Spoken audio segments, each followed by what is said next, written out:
Welcome to Career Journeys, a series of videos by the Consortium for Public Education. Here we explore the career experiences and pathways of professionals from a wide variety of careers to help you think about the skills you'll need and the paths you might take after high school.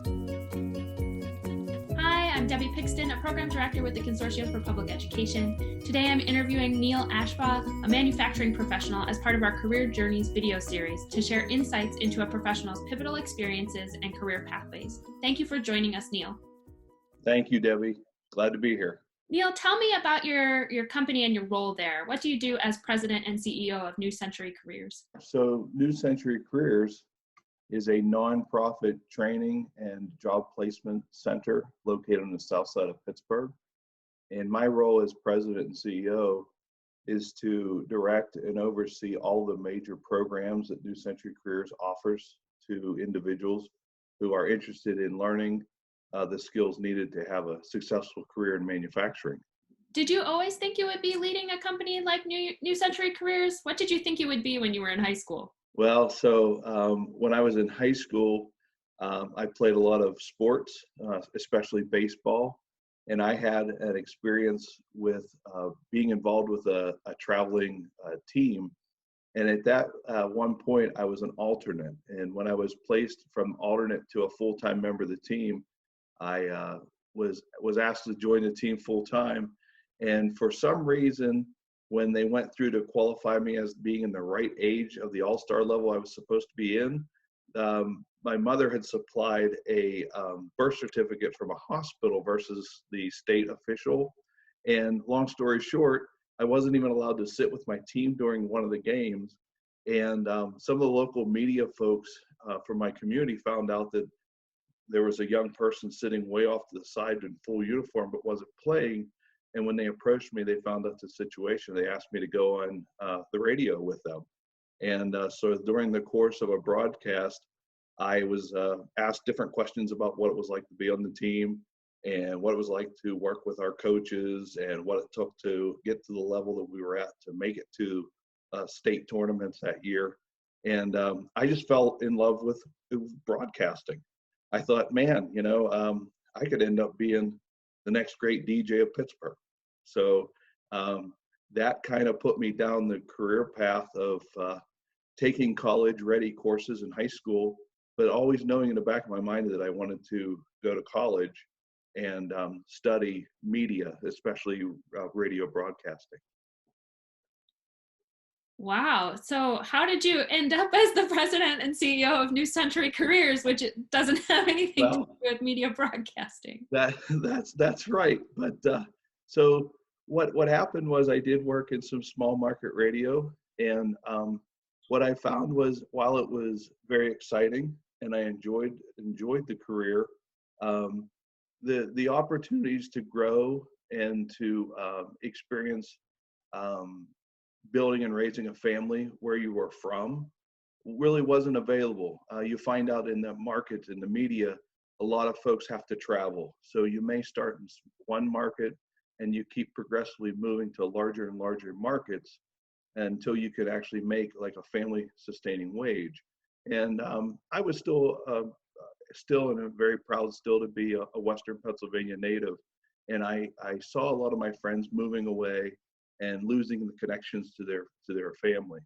And I just didn't want to do that. So instead, what I did was I learned about an apprenticeship at a tool and die shop in Freeport, Pennsylvania. And while I worked professionally for about 2 years after college, I just realized that also one of the things that I had always enjoyed doing was careers and jobs where not only could I use my mind, but I could use my hands. So I did an apprenticeship, and 3.5 years later, I received my journey worker certificate as a precision grinder with a rather large tool and die maker in Western PA. And from there on, I was able to meld my love of manufacturing and producing parts for tons of wonderful companies and industries all over the world with the communications background. So I ended up in sales and marketing, business development. Ultimately, I ended up becoming a training and development specialist and then a training manager for the company.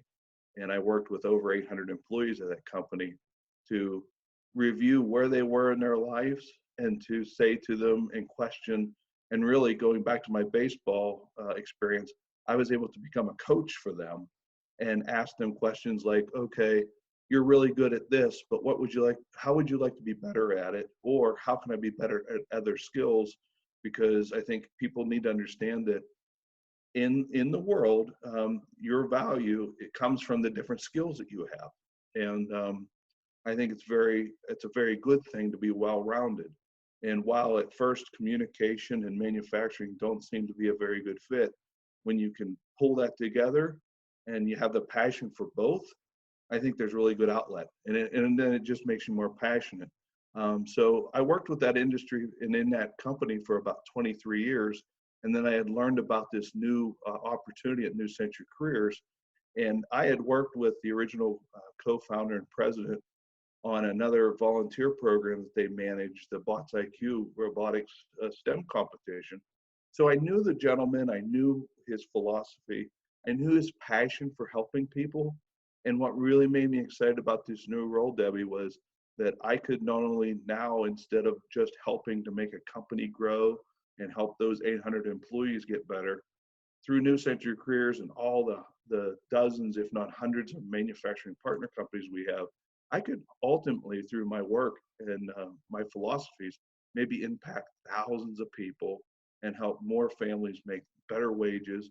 Companies could grow and the whole economy of Western PA could grow just because we were passionate about what we do and how we. And tell me about some of the skills that make someone good in the, really valued in the field of manufacturing. So the first one is just being cognizant about safety. Everybody wants you to work hard and everybody wants you to produce parts and products that are needed and proper and correct, dimensionally, so to print per se. But what really gets me is the folks that become the solutions providers. There's a lot of really good manufacturers that may be seen only as an individual that runs a specific style or type of manufacturing machine. But in the end, whenever there's a time to work on a new product and an engineer maybe comes to visit from another company and they have a great idea, it's really exciting to see a manufacturing person come off of the floor, look at the concept, and be able to go say to an engineer, that's a really good idea, but could we consider making it this way? And so really the people that are hands-on with the equipment, to me, are just as valuable as engineers, because the engineers maybe have a great concept, but it'll be the machinist and the manufacturing floor people that will be able to take that concept and actually make that idea. And I've seen that multiple times in my career where engineers had great ideas, but they really didn't know how to make the component or the part that was needed. I remember an experience with a medical device manufacturer that they were making a device that would be used in surgeries by orthopedic surgeons. And the device basically was to make it so that when the orthopedic surgeon would do a knee implant, basically the device would make precision cuts to the needs of every individual patient. And the part was 5 pieces. And when they came and talked to the production people, everybody around the table looked at the part and said, we can do everything you want, but why can't we make it out of 3 pieces?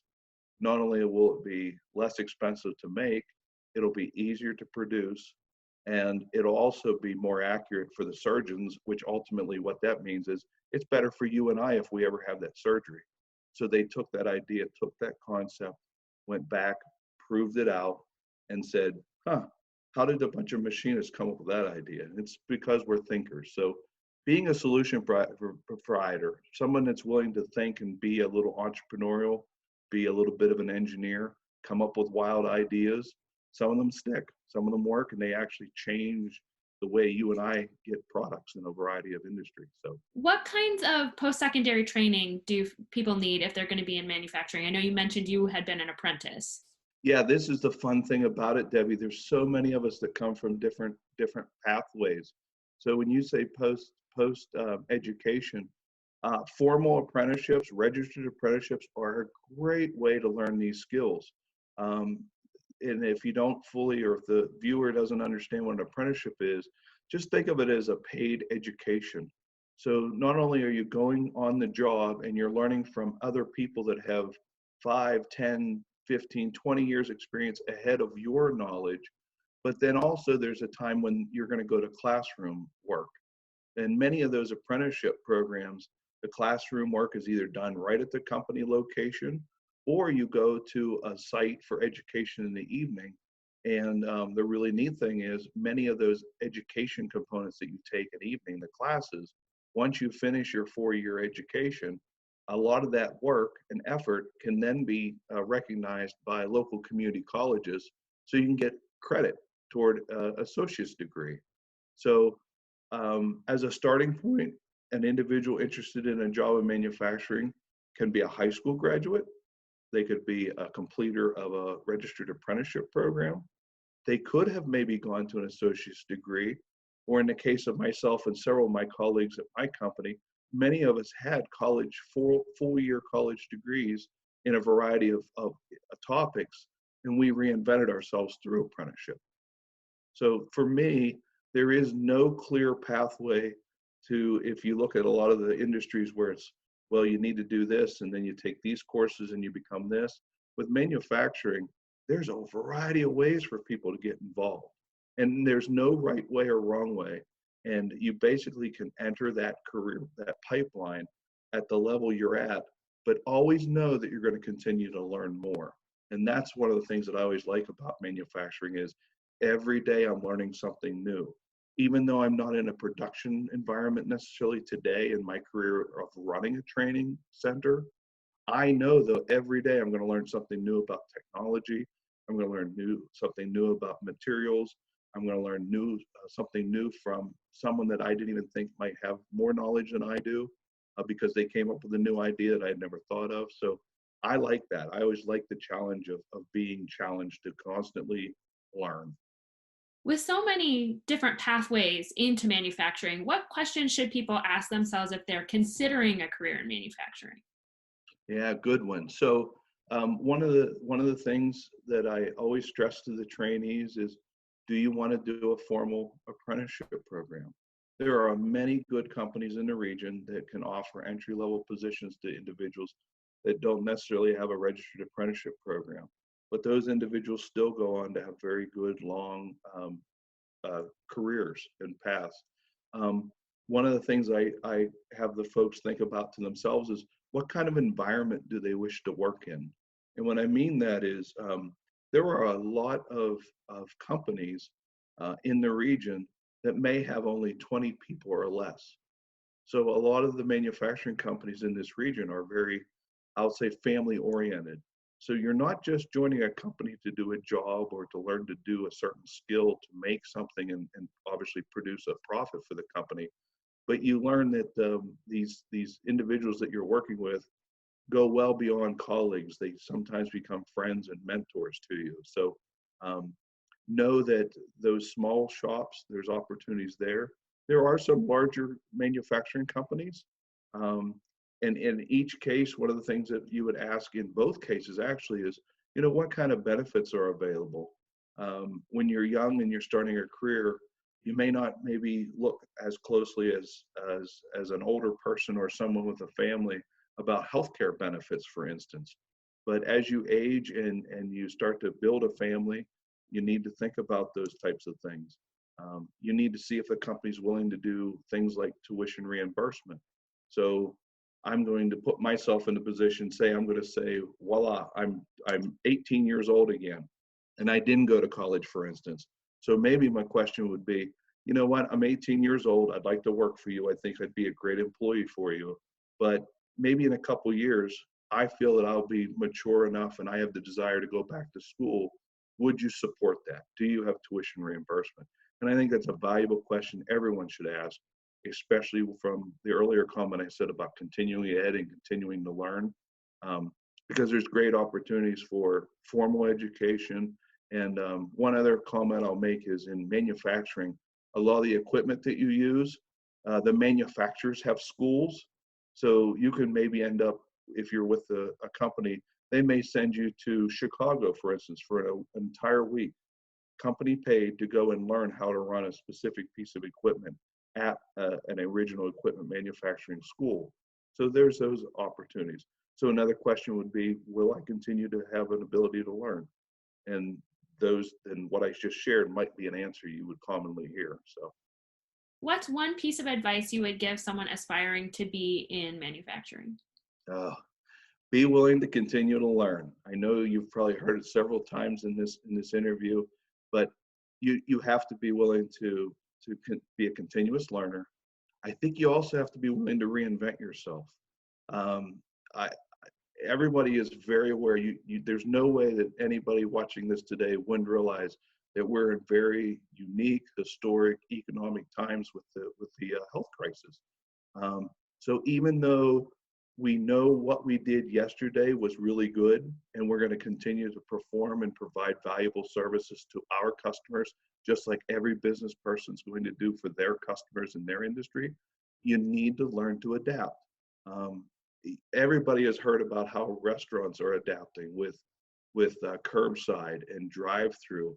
And while the owners and founders of these businesses probably never could have imagined that I'm going to have, say, a sit-down restaurant, they've adapted, they've changed. And those that will continue to adapt and change and learn and reinvent themselves, they will survive. So I think that's a takeaway for me, that even in manufacturing, crisis or not, always be willing to be the person that when someone comes to you and says, hey, I have a new job, I have a new technology I'd like you to learn. Hey, I have a new group of people. I know you've been working with these same 4 people, but now I'd like to move you to another team. I think the thing you need to think in the back of your head at all times is, sure, give it a shot. You're going to fail. You're not going to know everything. You're going to be the new person in that situation. But you know what? If you're giving it your all and you're learning from those things, you'll end up having great success. Thank you so much for sharing your experiences with us, Neil. This has been really wonderful. For more information or to learn about other careers in the Career Journey series, visit our website and check back soon for our next installment. Thanks!